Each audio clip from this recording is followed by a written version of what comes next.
Yo, baseball and DraftKings fans, Big D back and ready to discuss trades, twins, and DK drafts this evening. Join me on Rivoli Sports, aka the guy who probably knows more about the Baltimore Orioles and Baltimore Ravens than I'll ever know. Please subscribe, like, and share the Driving Top Productions Spunky Spectrum Sports YouTube page. Greatly appreciated. Also, you can check me out. I'm hosting the Big D podcast. Trying to get some new shows next week with hopefully at least one, if not two, millionaire drafts with friends who I know, and you never know who else will appear. So, Charles, yesterday was wild. I almost wish the trade deadline would have been on a Wednesday because we would have gone wild, wacky Wednesday. Remember when we were back in school? Yeah. Wild Wednesday. Not as bad as Taco Tuesday. Taco Tuesday. The LeBron Taco. Taco Tuesday.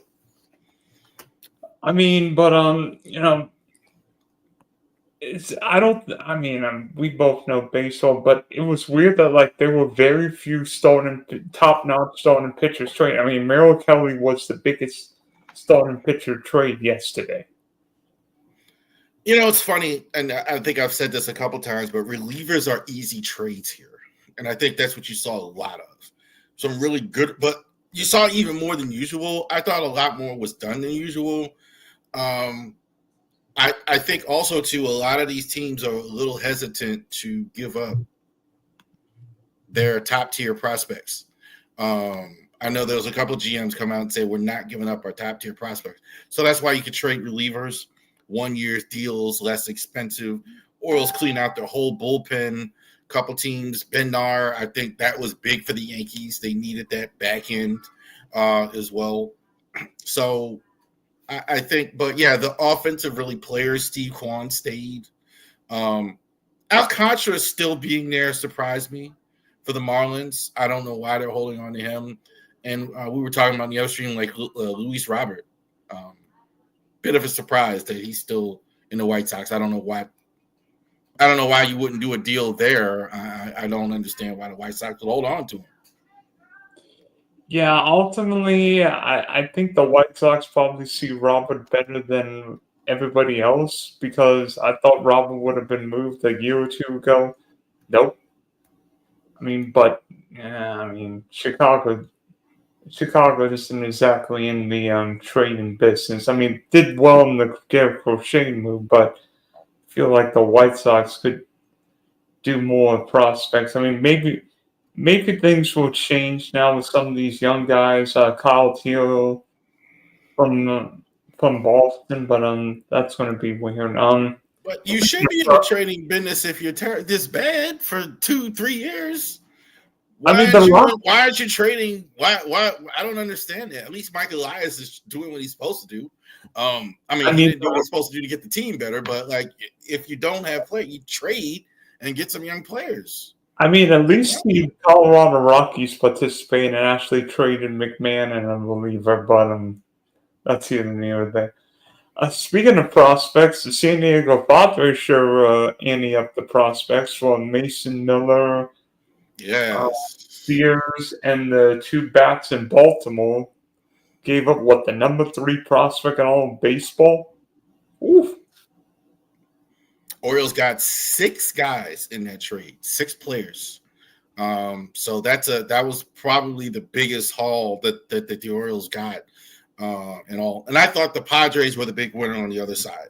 I thought getting Mason Miller, getting Sears, getting Liriano, getting Ramon Liriano, getting Ronald Hearn. I think both of those guys were having great years for the Orioles. Mason Miller, I think, is I love Mason Miller as a player. It's serious. You get some help. Did they catch the Dodgers yesterday? You don't think so?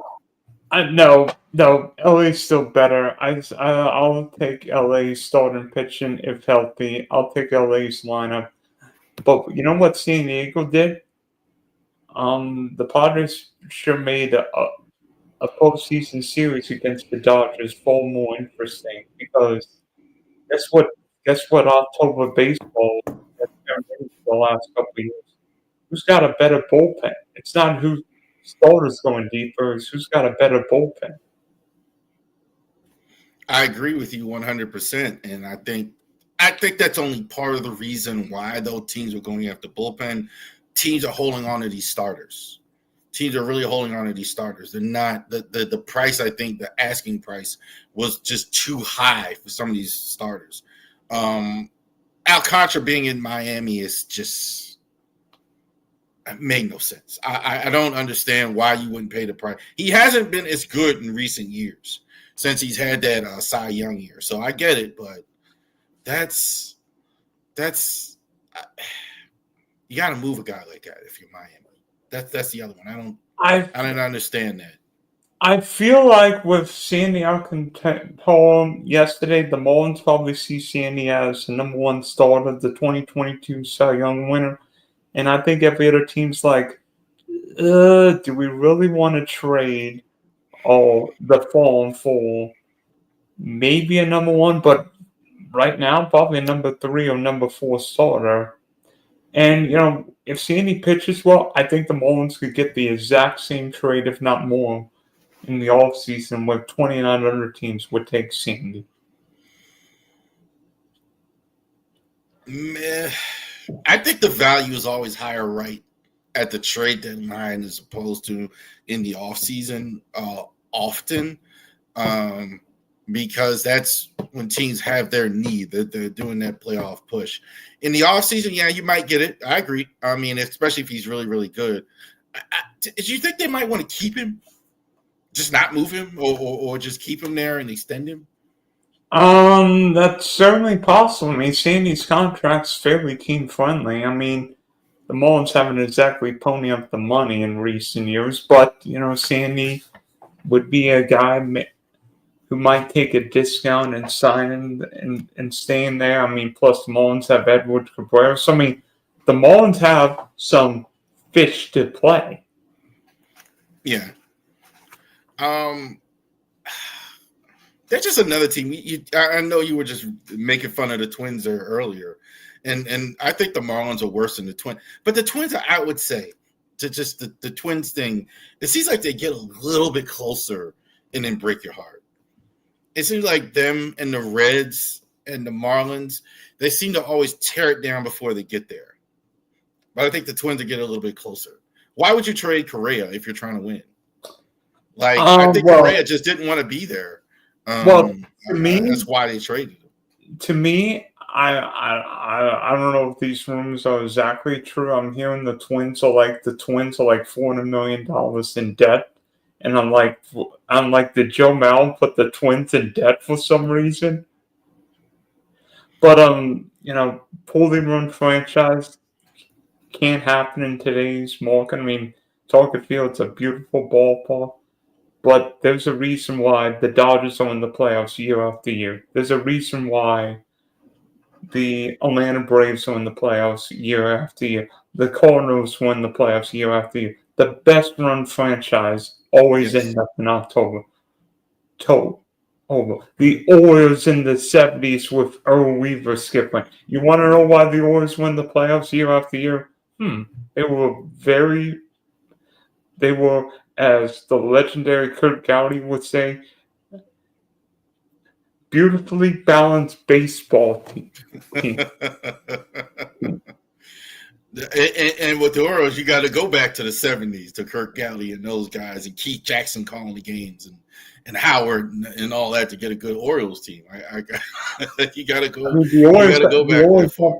the Orioles haven't won the World Series since '83. Haven't been to the ALCS. Well, they won the ALCS in 2014, and then the Royals swept you guys. Yeah, we haven't been to the World Series yet since '80. They haven't been since they won it in '83. That was the last time they went. I was 6 years old. The last time, and I'm old, man. I'm 40-something years old. Like, it's been that long since they've won the World Series. And by the way, trivia question: who was the MVP of the 1983 World Series? You didn't trick me. It's Rick Dempsey, man. It wasn't Cal Ripken or Eddie Murray. It wasn't Cal Ripken or Eddie Murray, although Murray had 2 bombs in Game 5. But no, it wasn't Ripken or Murray or Palmer or any of those guys. No, it was Dempsey, the catcher, Baltimore legend there. Fans are mad, man. It's just not good. That's tough to watch. To watch a whole team just go out the door like that. But who do you think is, besides the Padres, benefited yesterday? You said the Dodgers. I think they might have caught the Dodgers a little bit, or at least came a little closer. Who do you like yesterday besides San Diego as far as a winner? I mean, it's hard not to say the Phillies got better. It's hard not to say Phillies didn't get better with Duran and Harrison Bader. I mean, Duran throws 100 miles an hour with like a 97 mile an hour splitter, off speed. He can go an inning plus. I think Duran's just filthy, and Bader's could be a really good defensive placement. Guy can hit lefties, plays left, center, right. Big time postseason play with the Yankees and Cardinals. So I think plus the Mets, so he'll be just fine, and he'll be just fine, Philadelphia. I think the Phillies. I think they're already really good. I think the Phillies are probably the best team in the National League right now. I think so. That's why I didn't have them as high. Where I don't think they didn't need to do as much. I think they're the lead horse in the National League. I think like that. They're going to get Aaron Nola back. It seems like every year they get a good pitching performance, like they've been getting this year. Schwarber's outstanding. All those guys. So I think they get Bader to help them. I don't think they needed to move up as much as the Padres did. Yeah, I understand. I mean, but guess what? If the Phillies don't have a bullpen, it's not going to matter in October. Maybe the Phillies are the one team that still plays like it's 1972. Still to go 7-8 innings and then have Duran finish. I know the Phillies were looking at Batista for the Orioles. I know they really wanted Phillies Batista, but Batista had the injury. So I think that kind of nixed that. Bader, I think, really would have helped them, but that was going to be expensive. Everybody wanted Dave Bednar from the Pirates. By the way, I know a certain Mr. McNally is probably wondering what are the Pirates doing. Let me tell you this. I think the Pirates needed to trade guys. I'm actually surprised the Pirates didn't trade Mitch Keller. Now, maybe it's a situation where the Pirates see Mitch Keller as a number 2. Everybody sees Mitch Keller as a number 4. But the Pirates need to get offense. Need to get offense. Pirates have probably the best pitcher in baseball, or one of the best pitchers in baseball in Paul Skeens. Guess what? They need offense. Offense. I got no problem with a pitching strategy. I really don't. I don't. The Nats did that to World Series effective. So they loaded up with Strasburg and Scherzer, and I got no problem with that. So if that's what you're doing, I get it. The Pirates, I just don't trust them to follow through with that.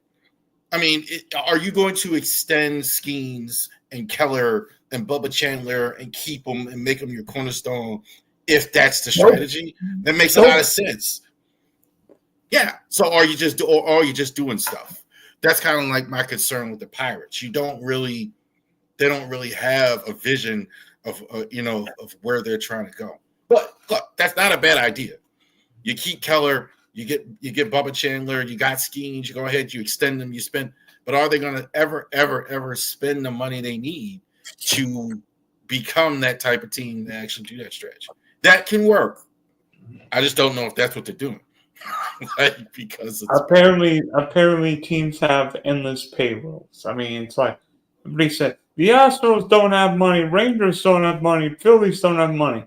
Oh yeah, the Phillies got a closeman outfielder. The Astros got Correa, and we'll talk about him later, and the Rangers got pitchers from Arizona.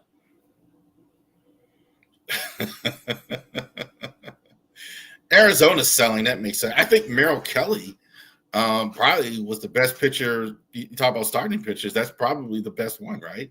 Merrill Kelly's probably the only starting pitcher was moved. I mean, if the Rangers make the playoffs, I think Merrill Kelly's starting a playoff game. Probably game 3 behind the Grum and Evaldi. But I really like the move by the Rangers. I mean, I think any team.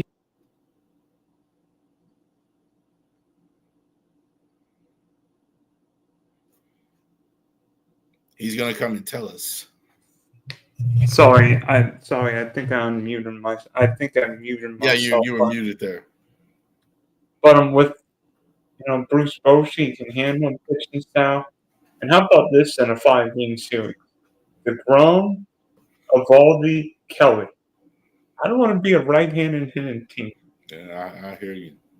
What a story DeGrom is too. Like a couple years, I remember years ago, old Hershiser, he was so good for the Dodgers, had that dominant year where he won the Cy, and he had like 7 years where he just wasn't so good until he gets to Cleveland in that year in '95, and then they went to the World Series, and that's kind of what I see with DeGrom. Like we almost forgot like how good DeGrom was before the injuries. Like he has been just phenomenal for them.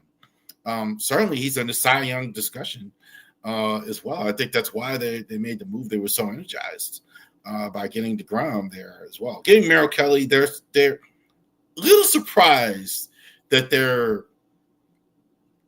they tried so hard. I'm a little surprised that the Rangers, they could have went the other way, the way it went for them this year. But no, they're going for it there. I think that's a little surprising that they're going for it here. I mean, Chris Young's very aggressive, and the Rangers have shown, they spend money. I like when teams go for it. And even in Arizona, I mean, D-backs, I think D-backs are really well run. Just the Corbin Burns injury came at a bad time. And guess what you do with free agents? You boop, boop, boop, boop. Now, Zach Allen picked the worst season to be absolutely dirt you-know-what this year.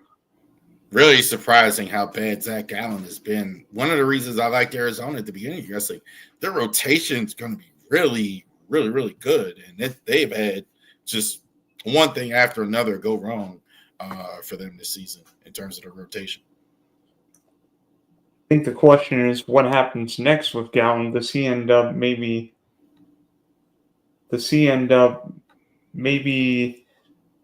taking a 1-year deal, and then hopefully he's more like 2023 Gallen? But that's going to be interesting. I think, when that situation, you probably stay. Like, why not? I mean, if your value isn't higher. Pitchers are funny, though. I mean, you see. I mean, David Bednar was in AAA, and now he might be pitching the 8th inning in the Bronx. Or the 9th. I think they'll stay with Weaver. But, yeah, you're right. They could be in the 9th. Yeah, Bednar was just terrible last year. Terrible at the start. But yeah, now he's really turned it around, and he's really turned it around. He's really turned it around for him. But yeah, the bullpen. I think the Yankees are the Yankees. You're not too worried about the Yankees. Probably the bigger problem with them is getting Judge back on the field. That's the biggest problem in New York with them. You got to get Aaron Judge back on the field if that's even possible. But I think Because it's not going to matter without him anyway. Like, you don't get Judge back on the field. Yeah. At least as far as World Series. Maybe you get to the playoffs without Judge, but I don't know if you certainly don't win a World Series. I think the question with the Yankees is starting pitching. I mean, Luis Gil coming back this weekend would be like adding a frontline starter if he's healthy. With what he did last year, winning Rookie of the Year, but keeping 99 healthy is huge too. I think that's the only thing in New York. I don't think there's anything else. I mean, obviously you need other pieces, getting the trade done and everything like that, but their offense is Aaron Judge. End of story. There's nothing there's no prolonged not having Judge in there that makes them an elite team. That takes them out of the elite category. You have good pitching, Freed, etc. But yeah, there's no Aaron Judge. You could forget another championship in the Bronx. By the way, I don't know if you're looking at the scores right now. It's 5-0 Pittsburgh, and there hasn't even been an out record. Pittsburgh, I'm not looking at the score. It's a 5-0 Pirates in Denver.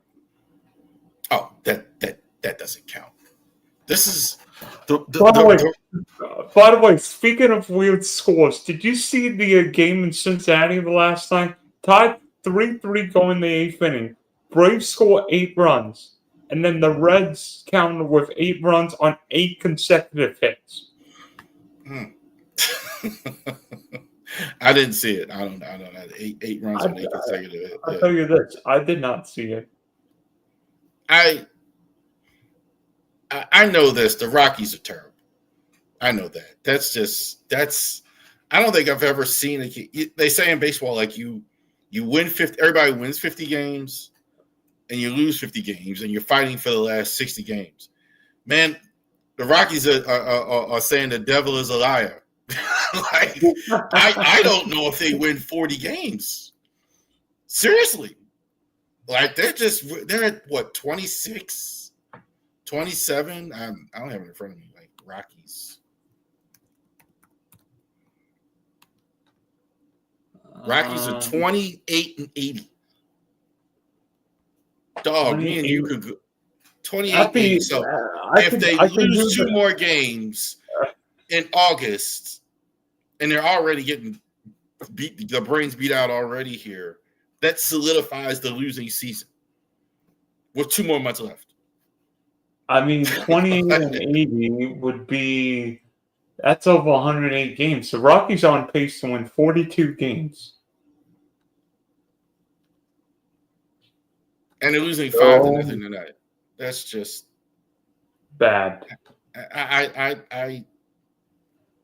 I've never seen anything like this. Like this team, like the White Sox, kind of the same thing. Like last year, like what? How in God's name do you lose that many baseball games? Like that's just how do you do it? Have no talent. I mean, it's more than no talent. I mean, that's just I don't know. Offense in the league is just going down. Like I think nowadays I see more guys when I'm watching games average 175, 185. More guys swing and miss. Nobody cares about batting average. All on launch angle now. Teams will give up. Teams would rather have guys strike out than put the ball in play. And plus, I think the pitching is harder today with all the sweepers and everything happening, all the spin rate in baseball.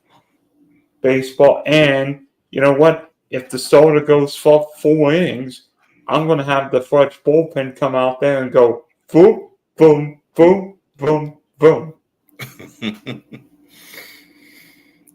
I hear you, man. It's everybody's rock throwers. Tommy John keeps happening. Now, like you got the pitch clock, and I think that's going to affect guys because you got to move quicker and things like that. You can't stretch your arm and all that because you got to move faster on the mound as well. So yeah, I think that's a thing. Yeah. doesn't exactly help. Oh, by the way, it's 6-0 Pirates. Oh boy. Oh boy. Yeah. Ornell Cruz, what the Well, granny maybe looks like. if only he had done that one or two more times in the home run derby, right? Yeah, that's a whole nother. Are you pro home run derby, brother? I'm not as big on Yeah. it as some people, but yeah, it's fine to me. But yeah, I don't. I think it's better than the dunk contest. I think it's better than a lot of that stuff in the NBA. I don't know. The guy in Seattle's doing all right this year. Cal Raleigh, I think. Oh man, Cal Raleigh is just killing the game. Certainly the best catcher in all of baseball in terms of with his power, and could win MVP. I think with no Judge injury. So depending on how long Aaron Judge is out. Yeah. Yeah. By the way, I mean, Cal Raleigh might be the first full-time catcher at 50 home runs in a season. I mean, Johnny Bench didn't hit 50. Sal Perez has got the record now too. Perez and now Raleigh DH quite a bit, but still. Piazza never hit 50 home runs. I think Piazza had 40 and 97 for the Dodgers. Because I just saw it the other day where Cedric is going to New York, Cedric Mullins, and he's going to actually wear 31, Mike Piazza's number. So Mike Piazza is giving him permission to actually wear 31. I don't know if that's a good idea, but that's the way he's going to go because he's always worn 31 for his whole career. Guys have a special number no matter what team it is. I mean, Rob Thompson gave up his number for Duran. Okay, but well, put it this way: I wouldn't go to. I wouldn't go to New England and want to wear number 12. You know what I'm saying? Even if I always did, I don't think I want to do that. I don't want to. You know, you're putting an expectation there that's on yourself. That even if I could, why would I want to wear number 12 if I'm in New England? That doesn't sound right. Even thinking about it. Well, that's what Mullins is doing, wearing Piazza's 31. Mm-hmm. Every time he goes up to the plate, people are going to be thinking about Mike Piazza. Well, Tom and the Sword found him in the 62nd round. I don't even know if they even have that in baseball anymore. That many. No. I don't think they do. Yeah. I would have been the 63rd round pick in '94. Brother, I would have been the 0 round pick. I would have been. I might have been 2 by the. I was 2 by the time the '94 struck. I could hit line drives, but that was about it. I was like, even in Little League, I wasn't even a home run hitter. I could hit line drives. I could run bases and play defense. I was pretty good at that, but like hitting for power, nah. You would have been the special pinch runner back in the day, right? Yeah, I'd have been, maybe Willie Mays Hayes, like in Major League, come off the bench. I could run some bases for you. That's about it, brother. And then do push-ups when he pops up. Yeah, just doing the push-ups because it happened a lot. He got real strong, didn't he? Yeah. In a way, I think. What team did you think should have done more yesterday, whether it be train prospects or train for star players?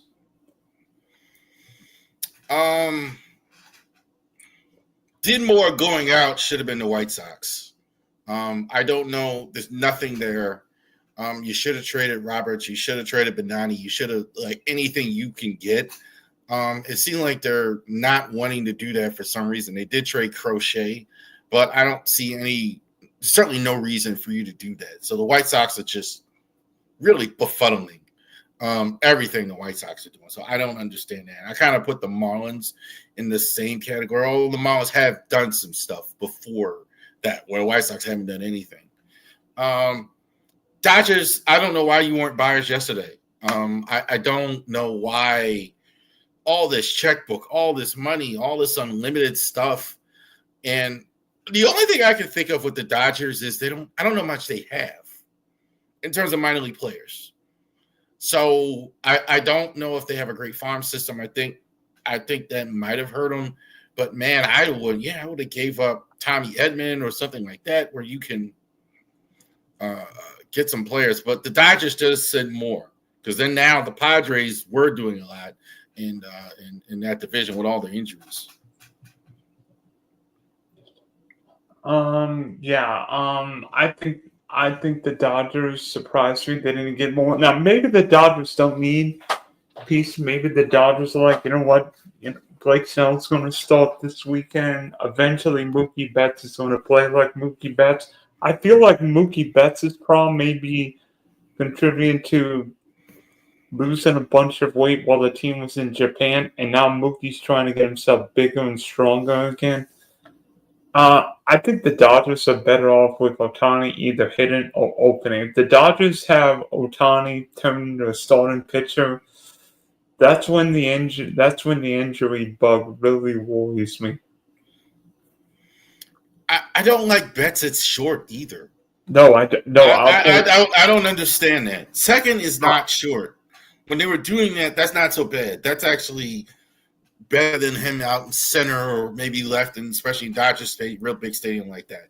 But like him at short, I think that could be hurting his offense. Like he's decent enough, but that's a lot on a guy who's like over 30 now. He's not like 21 anymore. So that's kind of a thing. Dodgers have had a lot of injuries though. I mean, they traded away Dustin May. They're really depending more on Kershaw than I think they anticipated. They're hoping Ohtani. Padres did a lot yesterday. I think it's pretty close. I mean, we remember in 22 when the Padres beat the Dodgers, and I remember that was when San Diego got Juan Soto, and the Dodgers really didn't make moves at the deadline. And I mean, if the Padres win the NL pennant this year, or if the Dodgers don't win the NL pennant, I think questions are going to be asked. If the Dodgers are healthy going in October, I don't think anybody beats them, but that's just me. And you could be right, because they always have one. So the Dodgers, I mean, you absolutely could be right. Just checked it. It's 9-0 now. I kid you not. 9-0 Pirates in the head of the Rockies. Okay, so then the Rockies come back with 10, and it's one of those Coors Field games. Oh, I'll tell you this: if I'm using the Colorado Rockies starter on DraftKings or Fantasy Baseball tonight, I am immediately releasing him. Well, he only gave up. I mean, in this game, he only gave up. What was it? He got 2/3 of an inning now. 8 earned runs in 2/3 of an inning. Oh no! Oh no! Here's the thing after the deadline too. Here's what I like after the deadline too. This is it. Whatever's there, you're stuck with it. There's no more hoping. Like that's it. That's all that's there. I'm sorry. Go ahead. Who was pitching? Let me see who's pitching. Antonio Santander. Oh gosh. Oh gosh. Yeah, not a bad first inning for Andrew McCutcheon. I mean, 2 hits, home run, 3 RBIs. I'm taking off the rest of the night, boys. I think O'Neal Cruz hit a grand slam. Yeah, O'Neal hit a grand slam. 9-0 in the first inning. This pitcher that started tonight. He was 4-14. Oh boy, 4-14, bro.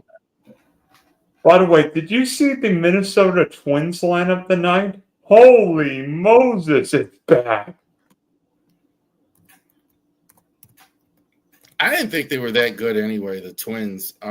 Their offense, I'm looking at it now. I don't know why. Also with them, every year seems like they have major injuries. Well, Like Buxton is out like every year. Royce Lewis is making an appearance. like they haven't had him like most of this year. Like it seems like they're guys that they count on get hurt.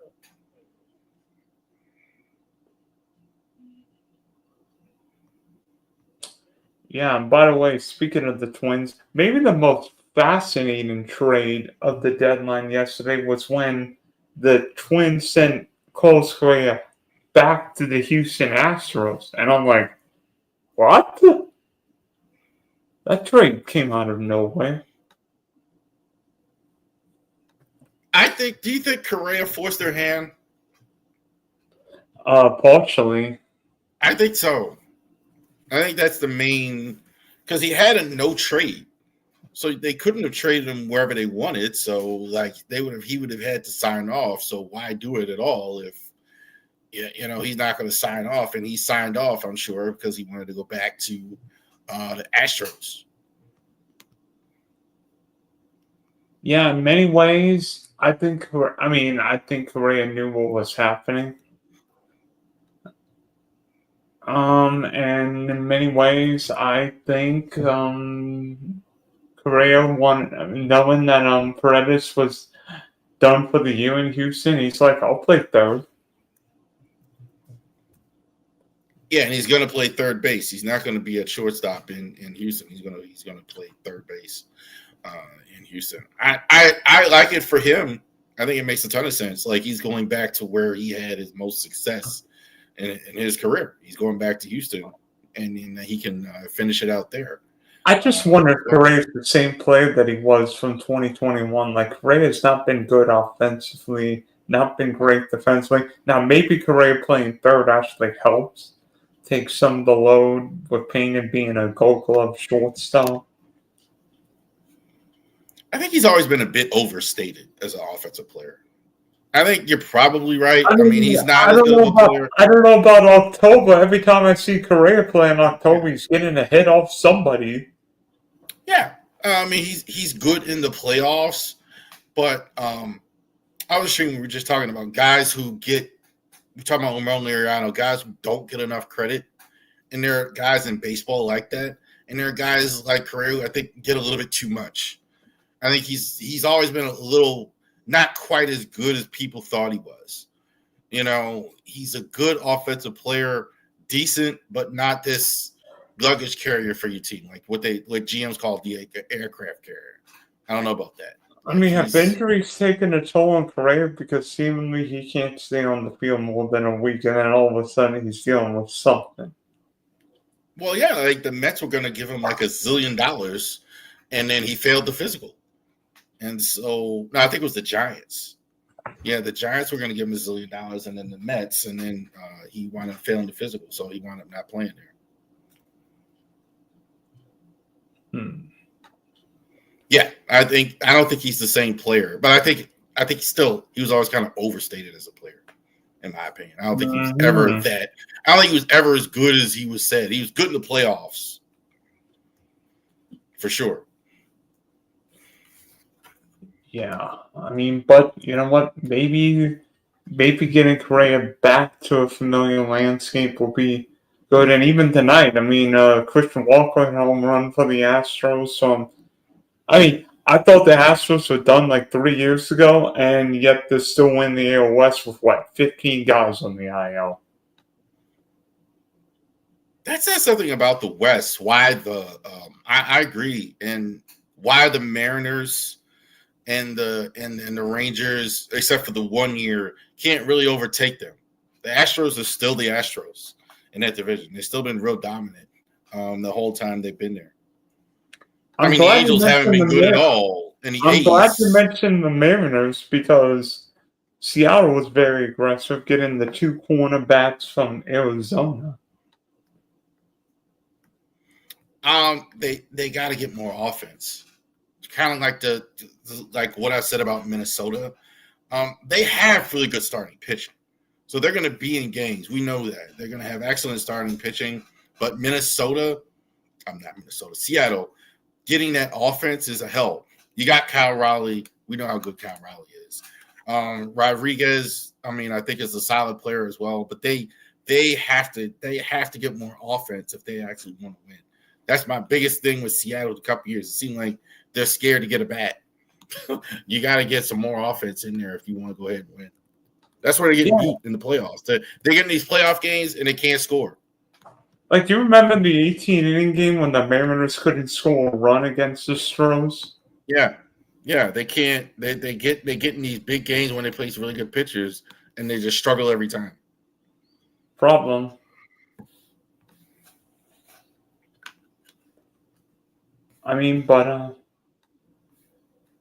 But guess what? Mariners might not have the best pitching, but definitely better offense than in years past. Julio Rodriguez gets better when the weather gets hot.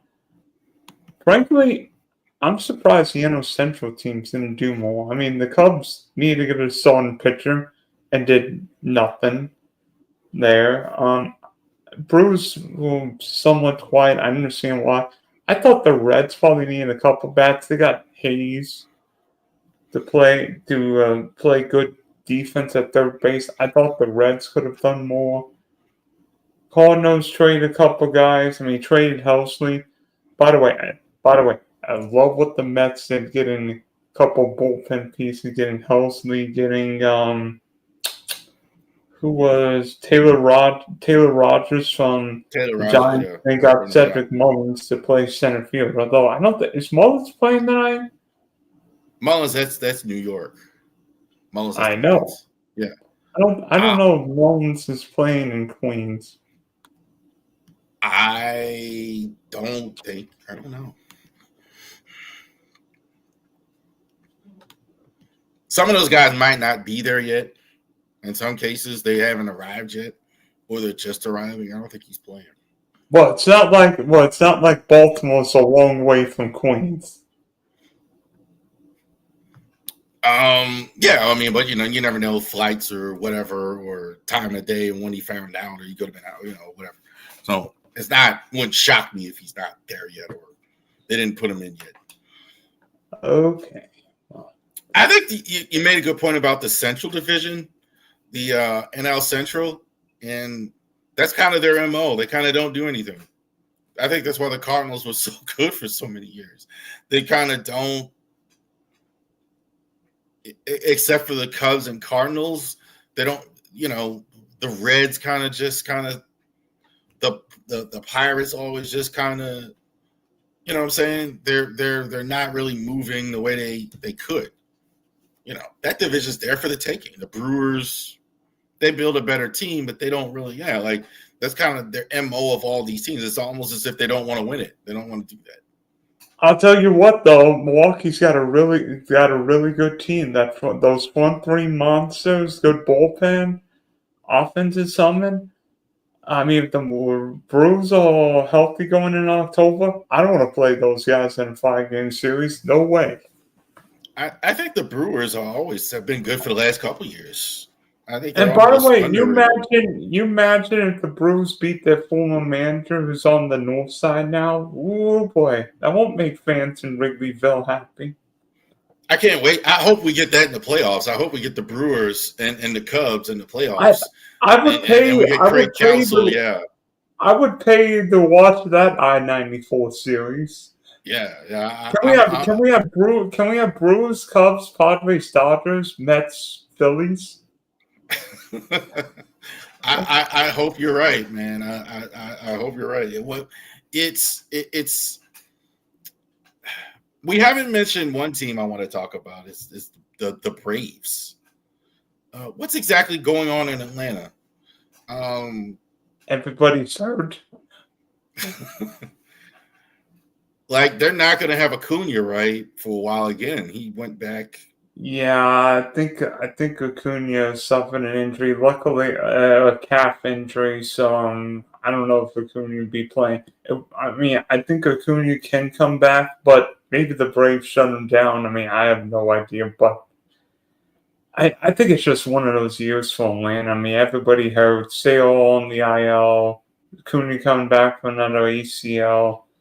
Maybe the Braves gave up too many pieces. But then again, I mean, the Braves have been so consistent. They won the World Series in 21. I mean, the Braves have won a World Championship more recently than the Yankees have. Yeah. Oh, absolutely. I think that Braves and the Orioles have a similar problem, though. Their young players haven't developed as much as they thought. That makes sense. Like Ozzie Albies kind of tailed off.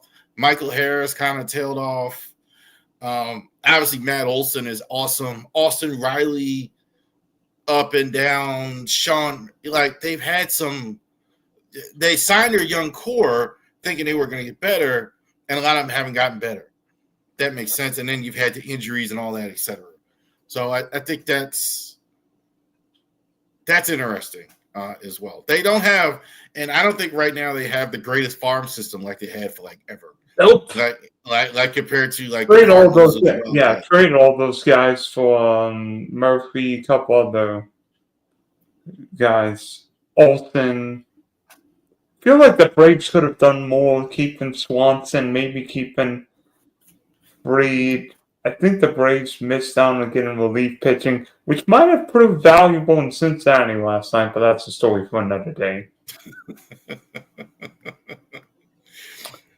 Hurry, quickly, one underrated trade. One underrated trade? Yeah.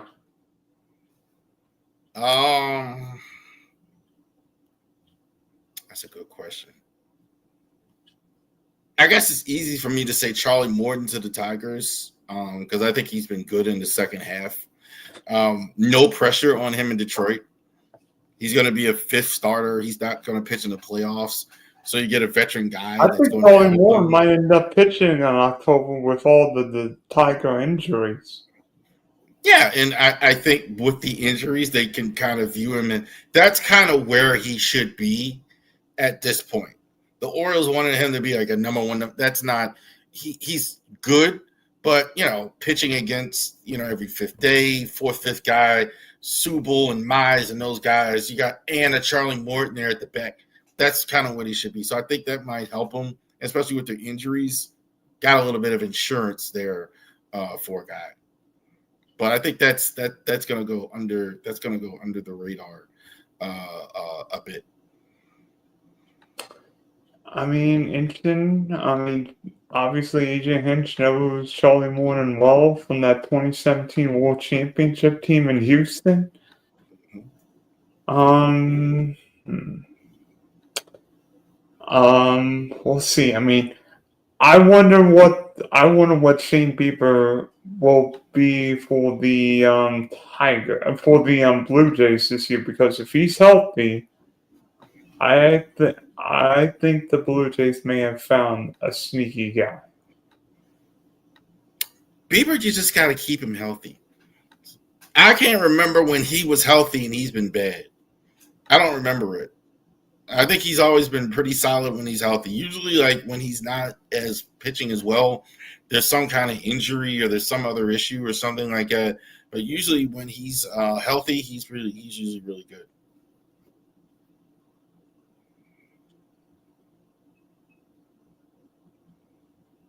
Yeah, and maybe in a way,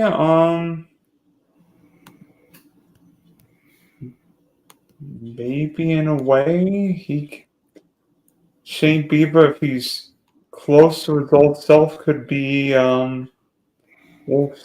could be a valuable piece. I know this. The Blue Jays are a legitimate contender. I mean, that's for real. They are a real team. I had the Blue Jays completely written off this year, 100%.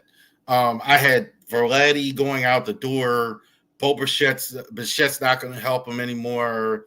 And they have really, really taken the lead. I think is the best team in the AL East. So that they are a legitimate contender. They've always had good, decent starting pitching the last few years. So I think they've had that, but I think they're getting offense this year where they haven't been getting it before. Pitching, bullpen, I think they improved it at the deadline. I think Hoffman's got to be a little bit more consistent. I think he's kind of turning back around, but they're there. They're really good. I think you expect to see them in October. Yeah, I'm with you there. I think there are a couple teams where I'd be surprised if they're not playing in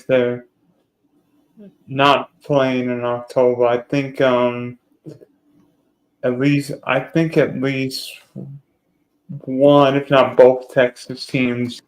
I think the Blue Jays will be playing October. I think the Yankees will be playing October. Probably the Tigers. Definitely the Dodgers, Padres. Probably both NL East teams. And then probably the Cubs and Brewers. Thank you. I'll tell you what, though, the National League playoffs will be a grind this year. Might take 90 wins to make the playoffs. All right. Dodgers get in. Padres probably get in as wild card. Phillies get in. Mets, Cubs, Brewers.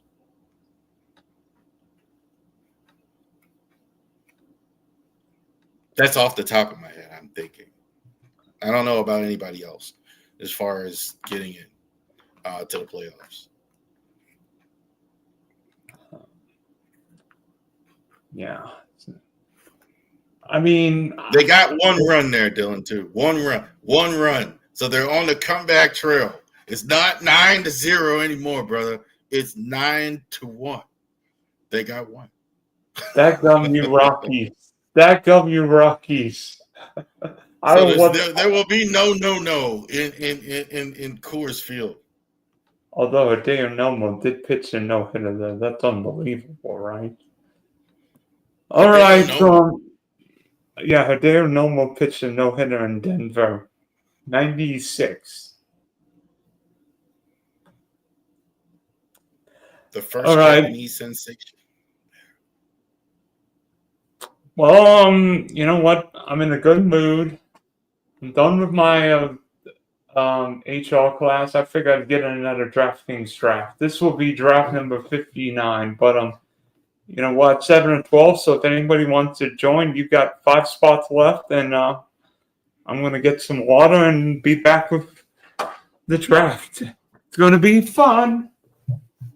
The draft. DraftKings.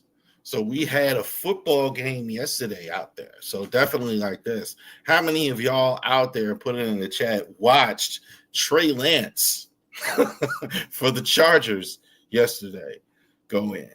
So Trey Lance and the Chargers in the NFL. So that tells you what the NFL thinks of Trey Lance. If you're starting the Hall of Fame game, you're probably not going to be in this draft here. You're probably not going to be on an NFL roster. 13 of 20, though, last night in the game. He had 120 yards, 2 TDs as well. The name you know, let's see. Lions scored 7 points, 34-7. Hendon Hooker from Tennessee was in there as well. I had him as one of the best draft prospects the last couple of years. Hendon Hooker was really, really good a couple years ago as well. Let's see who else played. Craig Reynolds. You got these guys. Rocky Sandon from the Ravens. Do that on my channel. I talk like I do. Chris Berman, Howard Cosell take off there. Dylan's so young, he doesn't even know who Howard Cosell is. But yeah, the Hall of Fame game probably is the worst football game that you'll ever see anywhere. So the Hall of Fame game is just terrible. Like I've never ever watched the Hall of Fame game from start to finish and said, man, that was great. Even when the Ravens were in it. Like, I went the year the Ravens were in the Super Bowl. Not the Ravens were in the Super Bowl, but the Hall of Fame year where the Ravens were actually in the Hall of Fame game and Ray Lewis was getting inducted into the Hall of Fame. So that's the year I went to the Hall of Fame. So the Hall of Fame game is this draft that Dylan's going to do here is going to be way more exciting than the Hall of Fame game ever is, because I think it's literally the worst football game you're going to have all season.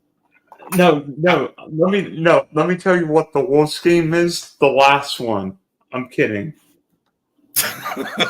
Worse than Super Bowl. Have you ever watched a Hall of Fame game all the way through? Even if it was a Jags game? No. I don't think I've ever watched one. Even like when the Ravens were in it, I was just saying that I actually went to Canton that year when Ray Lewis was getting inducted. So it was bad. Holy cow! Let me see these names. Mr. Rogers Hood, Riley 93, Kips Spani, Cosby Sleepers, The Mutant, Goldman 9. I don't think I've heard of any of these guys. So I got the 112. So I've got one in the corner. So yeah, no problem. Yeah, Jamal Chase 101, Shocker. Let's see how crazy this draft is. Saquon, okay. Yeah. B. John. I want to know how far Justin Jefferson falls, because Jefferson's got a little bit of a hamstring now, so I think people, oh my goodness, the running backs are coming off the board. You got to do that.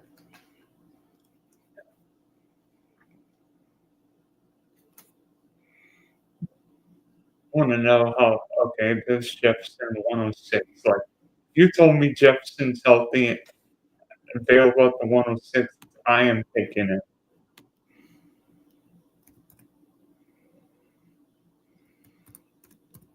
Why not Terry McLaurin? I think Terry McLaurin ends up playing week 1 for the Commanders. I think McLaurin and who is the guy in Dallas and Michael Paulson signed big deals. I don't think either guy goes anywhere. I'm just shocked McLaurin's taking this position. I don't get it at all. Why are you? It's not like they wouldn't give it to him. And it's not like he's not getting like a comparable contract now. I don't understand that. I don't understand. Parsons, I get it. You could argue that as well, because he's seeing what Watt got and what Myles Garrett got. So I understand why he's teed off. Yeah, but Michael Paulson's not as good as either one of those guys. No, but I think he's in that neighborhood. I think he feels he's in that neighborhood, and he's a little bit younger. I just did my edge rush list, top 3 guys in the league. I had Parsons at 3. I had Garrett ahead of him. I had Watt behind him, and then I had Micah Parsons. The top 7, I think, are pretty. Nick Bosa for Nick Bosa before, and then Hutchinson. No, Nick Bosa, Hutchinson, Max Crosby, and Henderson. Oh, wow. I love this start. I went Nico Collins, Ashton Jeanty. Hell yeah, baby. Oh, boy. Collins might be the most underrated player in the league. Who? Collins for the Texans. I'm totally with you. I think Nico is very much underappreciated. Like, I think Nico is a top 5, 6 wide receiver in the game. Like, I have no idea what your rankings would be. I don't have him in the top 10, but I always feel like I should. Like, he's really, really, really, really good. I think, like, certainly in the top 15. I think if do a top 15. I think if Nico's healthy, that guy's top 6 or 7. Like, Would you rather have Nico Collins or let me think of a guy. Tyreek Hill. I take Nico Collins in the present Probably. time. Yeah, I mean, yeah. Tyreek Hill, I don't know, man. He's people say running backs dip off past 30. I really think it's true with wide receivers too. Wide receivers is like not a lot. I mean, not Mike. I mean, obviously Mike Evans. We'll scratch him out of that. That doesn't count. But I don't like, know. I mean, Mike Evans. a lot of them. Go ahead. I'm sorry. Mike Evans is sure making that look like you know what. Mike Evans, you could put it in pen though. I understand. I mean, he's got more wide receivers now on his team, but he gets it down. I mean, he got it last year with missing 4 games. Like so, but most wide receivers, once they turn 30, their production, I mean, nobody notices that their production drops off a lot. Tight ends, maybe not. You might have a tight end 32, 33 and be. And I don't know. I mean, Rob Gronkowski and Travis Kelce won a few Super Bowls in their 30s. Well, yeah, tight ends kind of maintain production probably, especially if like they're top of the food chain like that. That's definitely possible. Even like there's a lot of like Darren Waller or guys that have good seasons in their 30s. Receivers drop almost always. I mean, maybe 1 or 2 exceptions. Like Larry Fitzgerald was one. Larry Fitzgerald in his 30s, it didn't matter. He still was Jerry like Rice, Jerry Rice, Chris Carter, you know, a couple of them. But like so many of them, usually like the receivers in the good tier. Not the elite guys, but the Terry McLaurin level. Like you're 1,000 yards down, and all of a sudden it stops happening. Like AJ Green and those guys, like guys like that. Hopkins now, not that same guy. I'm intrigued who I'm going to take next here. I'm not worried. No, there goes Evans. That's who I was thinking. Got a couple guys in mind.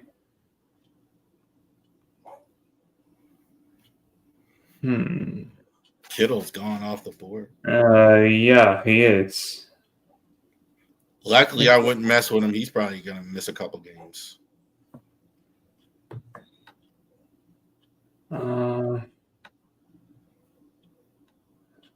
I love back-to-back picks because I get to. You get to wait. Marvin Harrison Jr., that's not bad. No. Especially, yeah, I think I'm going to go Harrison and Xavier Worthy. At least that's who I wanted to take. Yep. What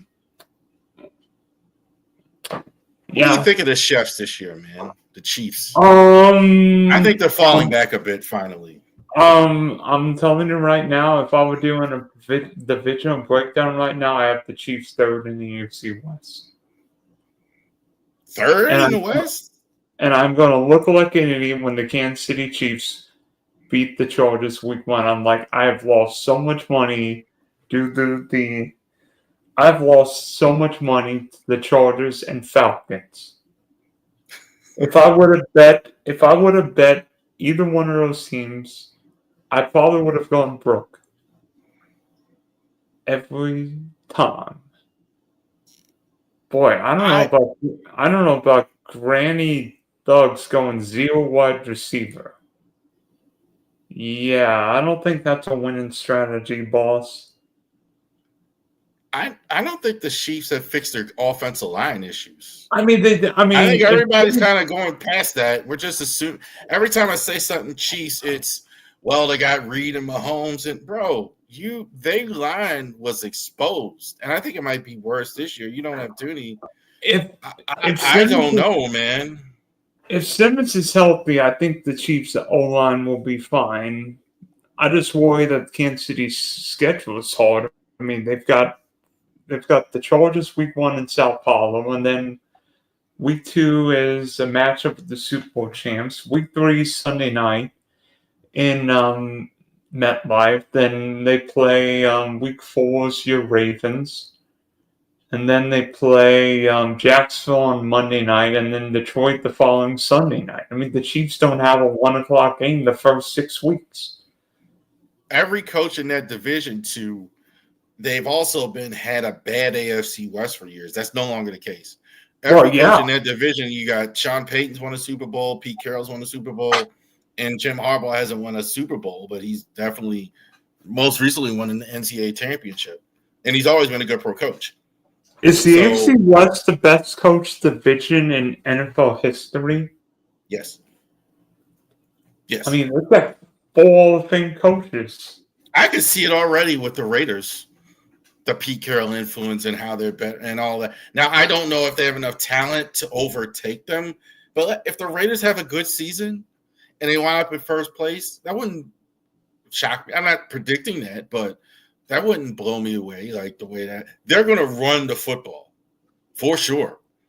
I know that. That's a Pete Carroll team, and they're going to run the football. That guy you just took up there, Genty, that's what they're going to do. They're going to do that for sure. Let me see who I'm thinking. You're up in 4 picks. Yeah. Do I go? Oh, Zay Flowers is off the board. Yeah. I can see that.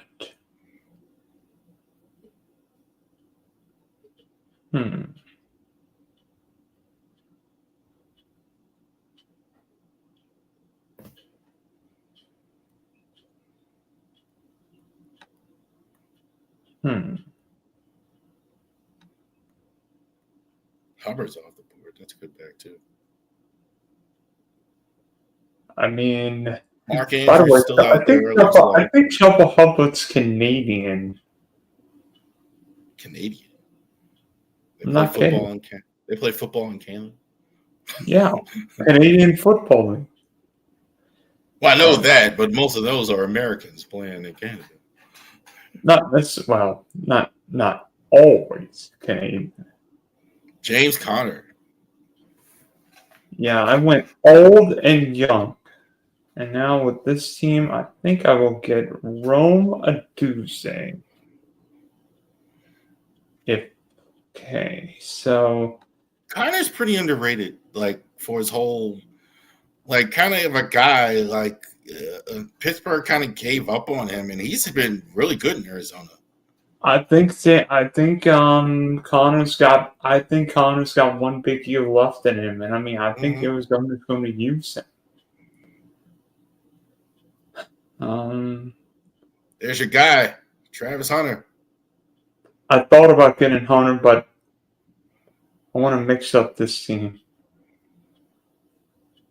How's he looked in camp, Dylan?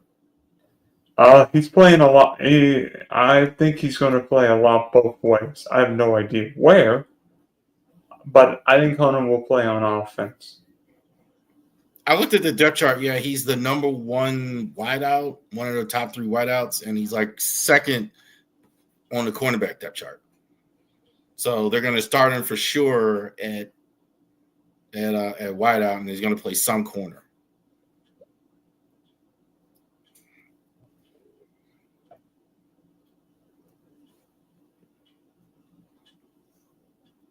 He'll play some. I think that's smart. I don't think you can.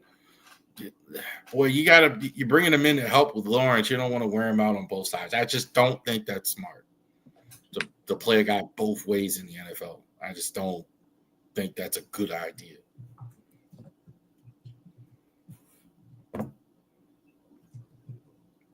I think they're doing it to placate him. I think because he wants to play both sides, but I don't know if that's a great idea.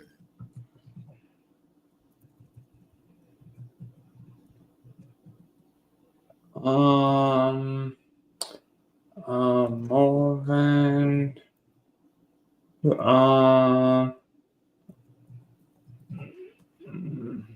Stephon Diggs off the board. Oh, shoot. That's who I was thinking next. Nah. Connor.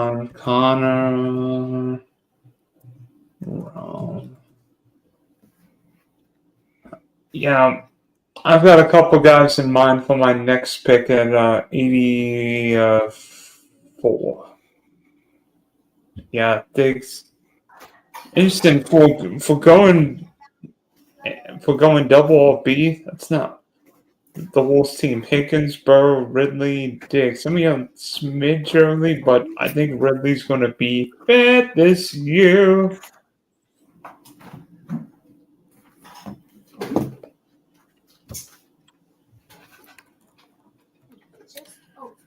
All right, Dylan, I got to get out of here. The family's coming back here, All so I right, gotta thank you. go ahead, get out of here, brother. And thank you, sir. I've had. Hope you have a good rest of your draft. The Jaguars. Maybe you can get a Trevor Lawrence here in one of these last few picks. Huh. All right. I'll see what I can do. You have a good one. Farts.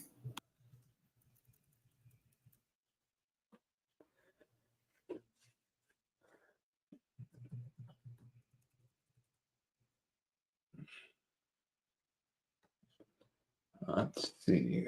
Who do we have next? Baker just went off the board at 81, so.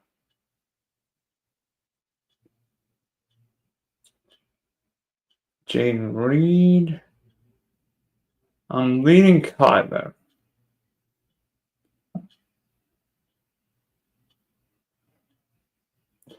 I'm going to go Kyler and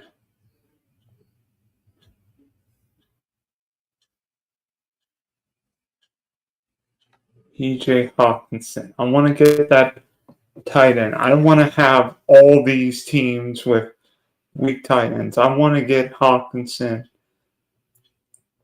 I know, and I haven't really been going for a lot of Arizona stacks lately.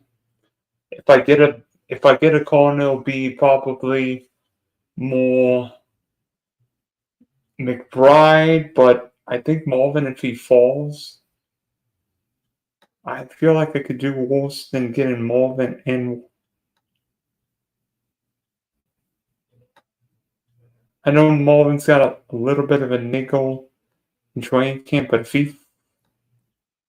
I'm not all that worried about it.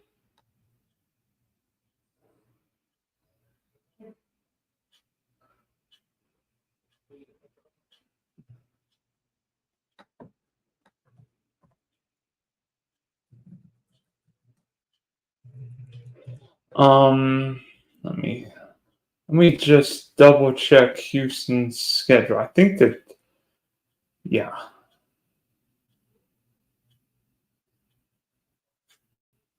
Yeah, as I suspected, the Houston Tech's on one team I really want to get because the Texans play Arizona week 15 in a dome, Vegas week 16 in a dome, and then 17 Chargers dome game. So you could get CJ Stroud, Nico Collins. I thought about going Lad, but I'm like, Janky feels way too good not to take. So let me see if there's anybody looking. Let me see Lamb, Pickens, Waddle, Caleb Johnson. Nope. Like that team. Josh Downs at 96 feels like a good value. Who is Mr. Rogers shoot going to take? Oh, Brock Purdy. Where's your 49?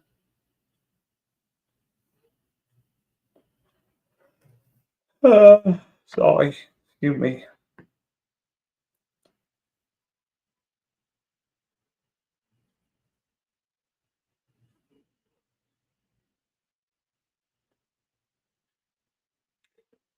Yeah, I realized I have 2 week 8 running backs.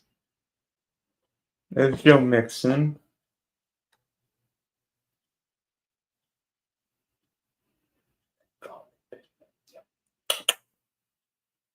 Jadil.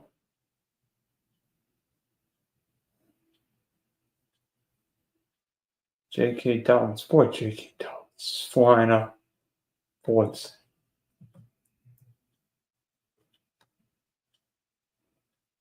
Hmm.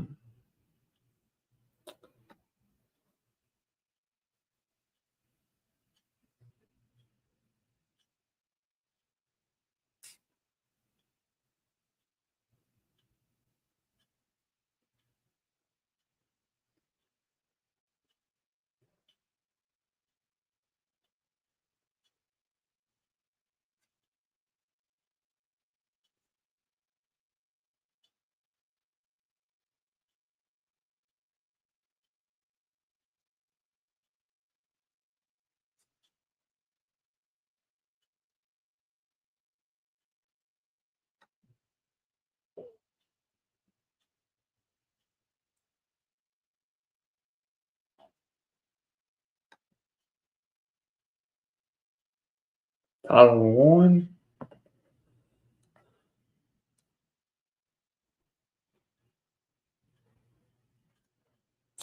JJ. Come on, come on. Let me have him. Let me have. Woohoo! I'm gonna get Higgins and CJ Stroud. Woohoo!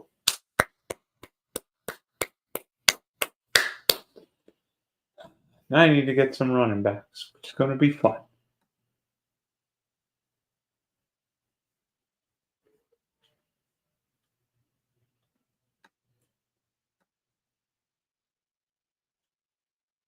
In fact, fine. Yeah.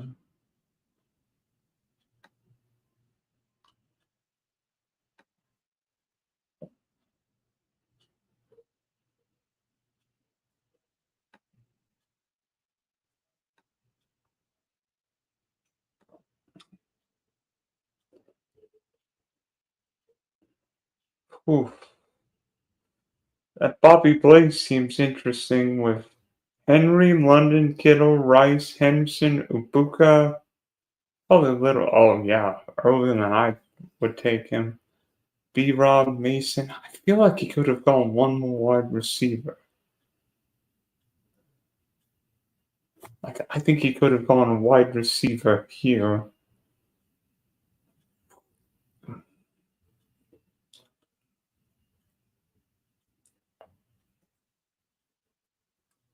Boy, Justin Fields fell way more than I thought he would.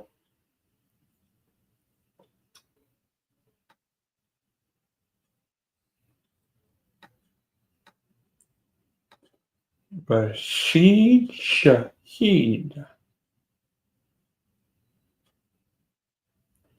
It's Drake May and Ty J.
Hmm.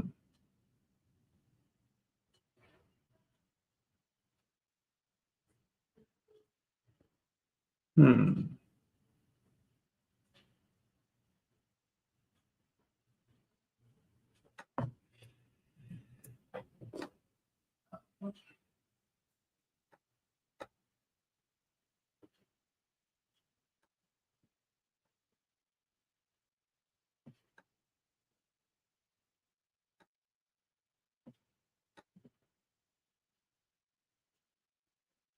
Oh crap! I took Andre Yosivot's early. Crap. Ah. I totally forgot about my team. Oh crap. Idiot. Sorry, I effed up that pick.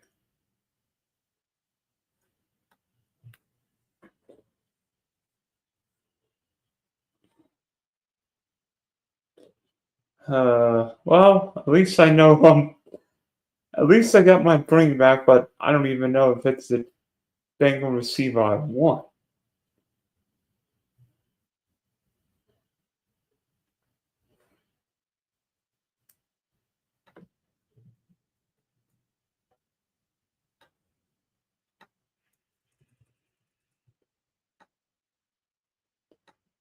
Yeah, hosting, streaming, and picking is never easy. I totally forgot about my pick, dummy.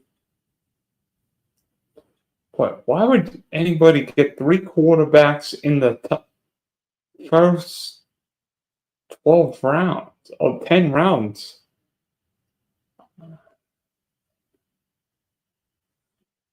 Huh. Okay, I've gone Kyler, Janty, Connor, Collins, Mulvin, Woldy, Hawkinson, Woldy, Higgins, Stroud, Yosivas, and Jaden Blake. I know I need to get better at running back, so hopefully I'm going to get a few more backs next couple of picks. I am such an idiot. I totally forgot about my pick. I would never have taken Yosivas early. I could have gotten him 5 rounds later. Ugh.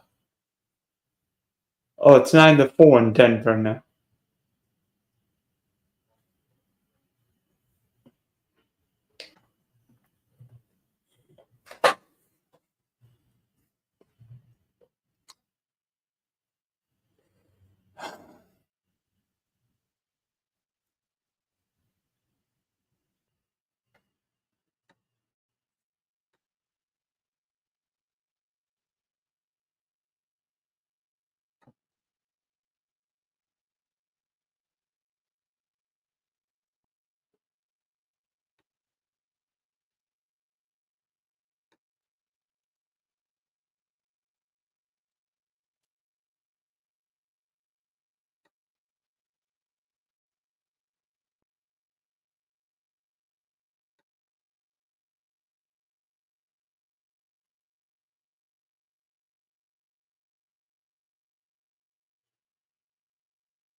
Okay, running backs. I'm gonna get Tyler Algier for one, and then probably gonna get two in. Okay, so I know Tune's got a little bit of a nickel, but I need some young blood on this team.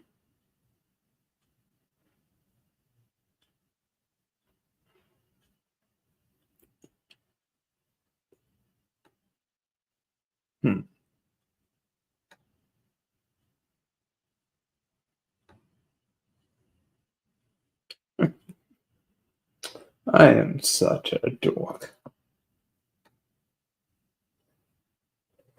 Oh boy.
Yeah, I'm just looking best play.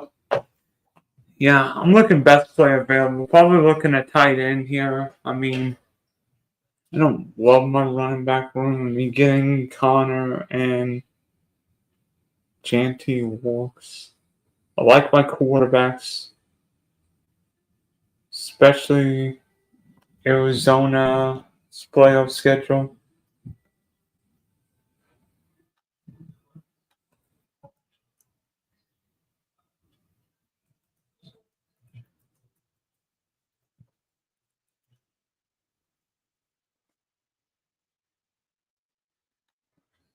I think the Cardinals end up playing the Texans. I think Atlanta too. So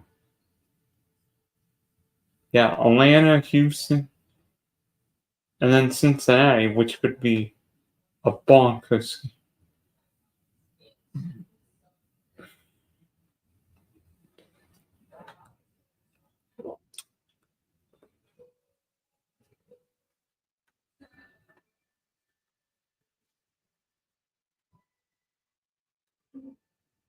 Hmm.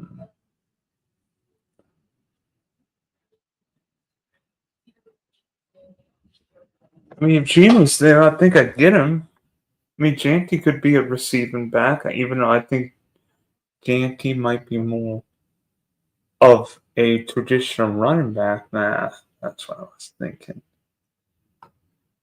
I'm gonna get Chika Kwanjo, and let me see if I can find him.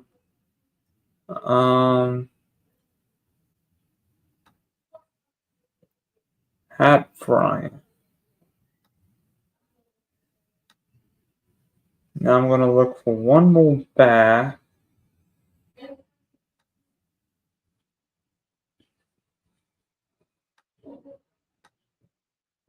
Not another week 8 back, please.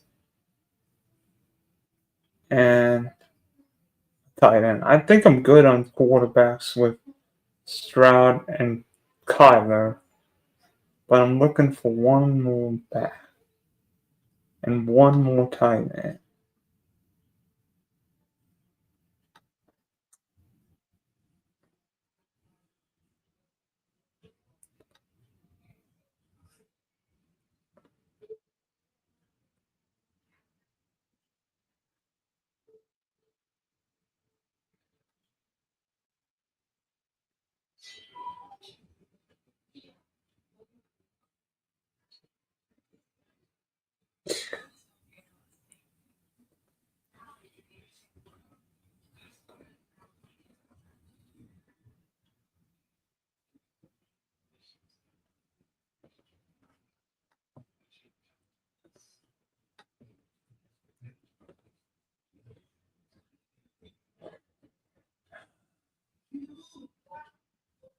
Can I go back and redo my Andre Yosivas pick?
Alright, I mean,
uh, yeah, and when you, do finals and then come back and try drafts, that's when the fun gets you, right?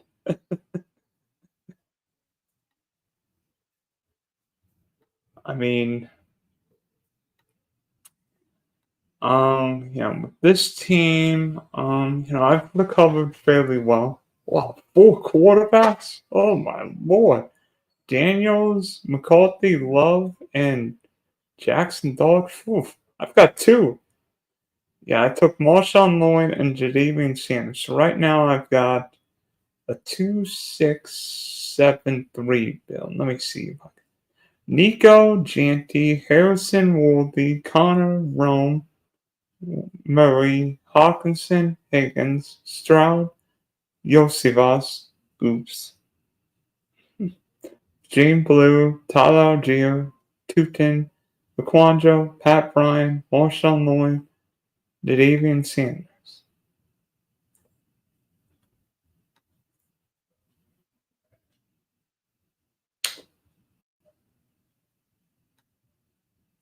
I mean, if Marshawn Lloyd's healthy,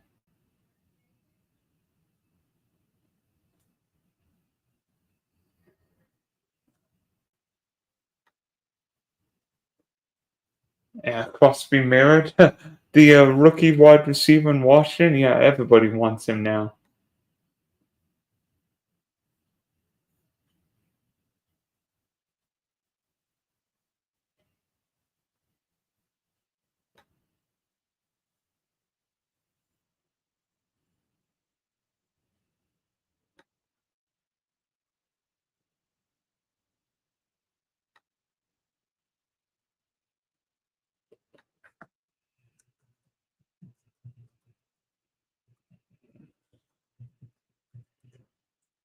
Yeah, I mean, if we all done, I mean, we've all done drafts and forget our spot, and then it's like, oh shoot, oh no.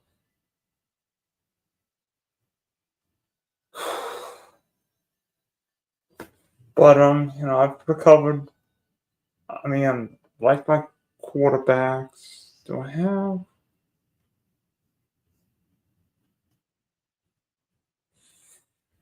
Like my tight ends, especially Sanders as a third tight end. It goes Brother Raheem, Deontay. Hmm.